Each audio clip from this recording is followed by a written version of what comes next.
Bir nömrəli safqozun Qaraçala qəsəbəsində yaşayan İbrahimov Ağasəlim. O başlarından durmuşam namaza, durub görmüşəm addımımı atmağa sudan yer yoxdur.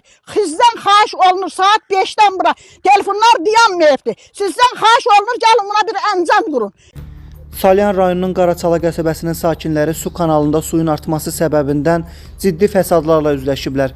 Vətəndaşların bildirdiyinə görə suyun səviyyəsinin yüksəlməsi nəticəsində onların həyətyanı sahələri, evləri, təsərrüfatları su altında qalıb. Sakinlər bildirirlər ki, bu barədə Fövqəladə Hallar Nazirliyinə məlumat versələr də indiyədək heç bir tədbir görülməyib. Nəticədə bir çox vətəndaş təsərrüfat işlərini davam etdirə bilmir və ciddi maddi zərərə məruz qalıb. Zərər çəkən sakinlər aidiyyatı qurumların problemin həlli üçün tədbir görülməsini və onlara köməklik göstərilməsini istəyir. Məsələ ilə bağlı qarşı tərəfin də mövqeyini işıqlandırmağa hazırıq. Daha ətraflı video süjetdə.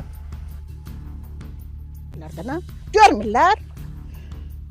Biz nə qarmalıyıq? 70 yaşında adamın şəkər xəstəsi, ürək xəstəsi. Biz nə qarmalıyıq? Buna bir əncam qurun da.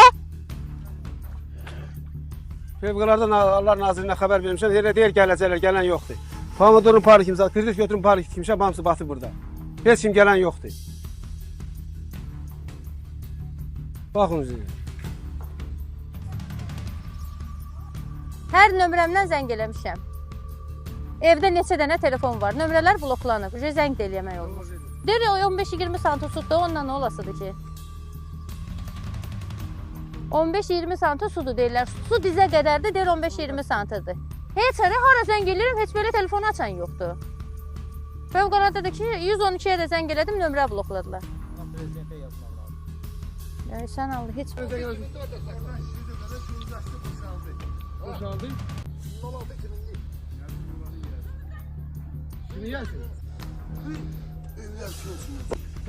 Nə videosu var məndə, atarım mən videosunu da. İdarəsində transformatorda suyun içində qalıb, təhlükədir. Hər an tok mənbəyidir. Tok vura bilər hər an. Bağ-bağça hamısı batıb, aidiyyatı qurumlar buna baxmır. Paniklər, həyətyanı sahələr hamısı qalıb suyun içində. Evlərin padvalantı dolub suyun içində, bir də adam baxmır buna. 80 min iştil suyun altında qalıb, 80 min də iştil. Cəmiyyətin işi gücü ilə dolanışıq olan kənd cəmiyyəti, biz imkan versinlər sonra cəmiyyət dolansın.